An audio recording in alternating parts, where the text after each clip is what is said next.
বেছামাৰীৰ doctor A.B. Siddique জাতীয় বিদ্যালয়ত বৃত্তি পৰীক্ষাত উত্তীৰ্ণ হোৱা ছাত্ৰ-ছাত্ৰীক সম্বৰ্ধনা।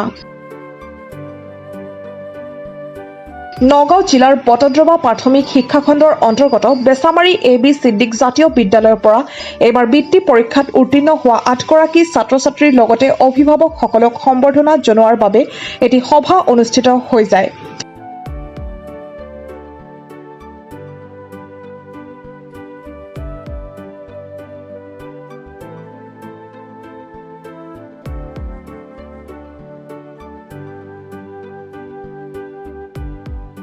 বিদ্যালয়খনৰ প্ৰধান শিক্ষয়িত্ৰী উজ্জ্বলতা বৰা বৰদলৈয়ে অভিভাৱকসকলক ছাত্ৰ-ছাত্ৰীৰ লিখা-পঢ়াৰ ক্ষেত্ৰত ঘৰত অলপ সময় দিবলৈ আহ্বান জনায়। সম্বৰ্ধনা অনুষ্ঠানটোত আঁত ধৰে বিদ্যালয়খনৰ ইংৰাজী বিষয়ৰ সহ শিক্ষক ৰেকিবুদ্দিন আহমেদে।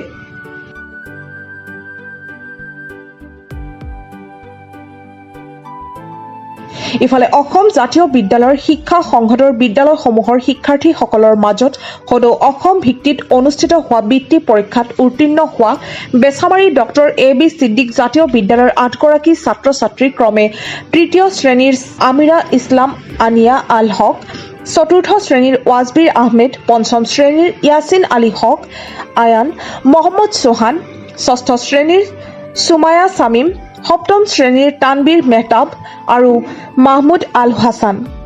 সদৌ অসম জাতীয় বিদ্যালয়ৰ বৃত্তি পৰীক্ষাত উত্তীৰ্ণ হোৱা এই ছাত্ৰ-ছাত্ৰীসকলক বিদ্যালয় কৰ্তৃপক্ষই সম্বৰ্ধনা জনোৱাত অঞ্চলটোৰ অভিভাৱক ৰাইজে প্ৰশংসা কৰে।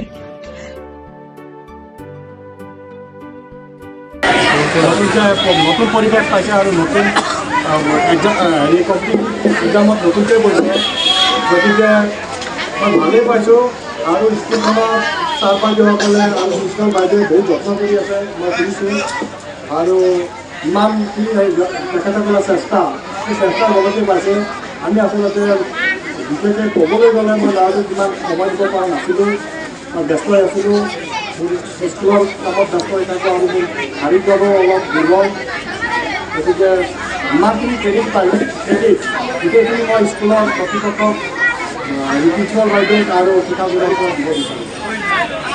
কৰিব লাগে, পঢ়াটো আচল বস্তু, পঢ়াটো ক্লাছ আৰু সেইটো চিন্তা কৰিব নালাগে। আমাৰ কৰ্ম কৰি যাব লাগে, কৰ্মৰ পিছত ফলটো ওপৰৰ পৰা আহিব। যদি ভালকৈ কৰ্ম কৰিব পাৰোঁ ফল নিশ্চয় পাম। আৰু এই ক্ষেত্ৰত মই এই সুযোগতে মই স্মৰণ কৰিব লাগিব ডক্টৰ A.B. ছিদ্দিক ডাঙৰীয়াক। তেখেতে এই অঞ্চলৰ কাৰণে যি মহৎ কাম কৰি হৈ গ'ল।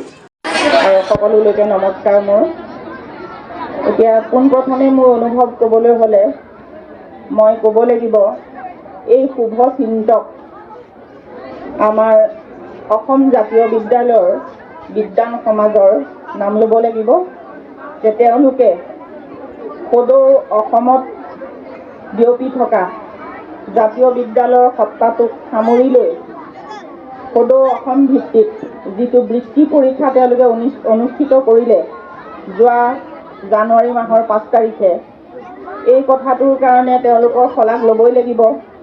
যিহেতু এই পৰীক্ষাটোত অসমৰ বহু হাজাৰ শিক্ষাৰ্থীয়ে, ছাত্ৰ-ছাত্ৰীয়ে এই পৰীক্ষাটোত অৱতীৰ্ণ হৈছিল।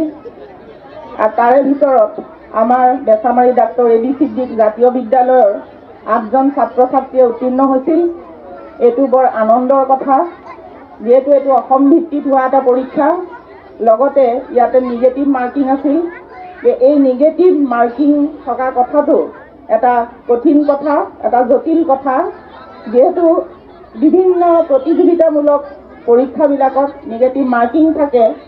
গতিকে স্কুল পৰ্যায়ত অসম জাতীয় বিদ্যালয় যি উচ্চ পৰ্যায়ৰ বৃত্তি পৰীক্ষা পাতিলে, এই পৰীক্ষাটোত যিখিনি ল'ৰা ছোৱালীয়ে অৱতীৰ্ণ হৈছে, বৃত্তি পাওক নাপাওক সেইটো পাছৰ কথা, কিন্তু তেওঁলোকে যিখিনি শিক্ষা গ্ৰহণ কৰিলে, যিখিনি শিক্ষা লাভ কৰিলে, সেই শিক্ষাই তেওঁলোকৰ ভৱিষ্যত জীৱনত পৰীক্ষাসমূহত তেওঁলোকক সহায় কৰিব, তেওঁলোক উপকৃত হ'ব বুলি মই ভাবোঁ। মই আজি এই ছুটিৰ দিনটোত বেছামাৰী ডক্টৰ A.B. ছিদ্দিক জাতীয় বিদ্যালয়ৰ ছাত্ৰ হৈ বৃত্তি পাই বহুত গৌৰৱান্বিত অনুভৱ কৰিছোঁ। মোৰ এই বৃত্তি পোৱা ছুটিটো প্ৰথমে যাব আমাৰ প্ৰিন্সিপাল মিছ, আমাৰ বিদ্যালয়ৰ সন্মানীয় শিক্ষাগুৰুসকল, শিক্ষয়িত্ৰী আৰু মোৰ মৰমৰ ভাই বন্ধুসকল। সকলোকে মই এই বৃত্তিক এৰি দিব বিচাৰিছোঁ। মই যদিও বৃত্তি দিছোঁ কিন্তু মই ইমান চিৰিয়াছ নাছিলোঁ। মই মানে ছেকেণ্ড ইউনিটৰ যিখিনি চিলেবাছ আছিল সেইখিনি অলপ চাইছোঁ আৰু পৰীক্ষাৰ কেইদিনমান আগত অলপ চাইছোঁ। গতিকে প্ৰিপাৰেশ্যনটো ঠিকেই আছিল যদিও আৰু এবাৰ চেষ্টা কৰিম ইয়াতকৈ ভাল হ'বলৈ। আৰু মই এইবাৰ স্কুলত নতুন আহিছোঁ, নতুন 7 ক্লাছত এডমিশ্যন লৈছোঁ। মই এইবাৰ প্ৰথমবাৰৰ বাবে বৃত্তি পৰীক্ষা দিছোঁ ফাৰ্ষ্ট, আৰু মই ইয়াত সফলতাৰ বাবে উত্তীৰ্ণ হ'ব পাৰিছোঁ। এই উত্তীৰ্ণ হোৱাৰ মই প্ৰথম ক্ৰেডিট দিম মোৰ শিক্ষাগুৰুসকল আৰু প্ৰিন্সিপাল বাইদেউ আৰু মোৰ ভাই ভণ্টিসকল।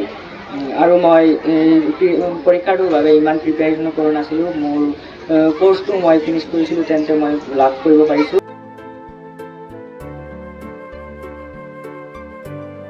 মইৰাবাৰীৰ পৰা নাছিদুৰ ৰহমানৰ ৰিপৰ্ট, প্ৰাটো টাইম ডিজিটেল। অসমৰ সংবাদ জগতখনৰ বাবে এক সুখবৰ। নৰূপ নসাজেৰে প্ৰায় 30 বছৰীয়া অভিজ্ঞতাপুষ্ট সাপ্তাহিক কৱচ পুনৰ এবাৰ ৰাজ্যৰ মাজলৈ। স্বত্বাধিকাৰী প্ৰণীতা কলিতাৰ দ্বাৰা প্ৰকাশিত আৰু অমৰজ্যোতি প্ৰিণ্টাৰ্ছ, গুৱাহাটী কমাৰ্চ কলেজৰ বিপৰীত ফালে মুদ্ৰিত। আমাৰ ঠিকনা মুখ্য কাৰ্যালয়, অসম ফৰেষ্ট স্কুল, হৰি মন্দিৰ পথ, গুৱাহাটী, আৰু অস্থায়ী কাৰ্যালয় কলিতা মাৰ্কেট, বিজয়নগৰ, কামৰূপ, অসম। মোবাইল নং 9435114666 আৰু 7002472813। Mail ID probhatiahom@gmail.com।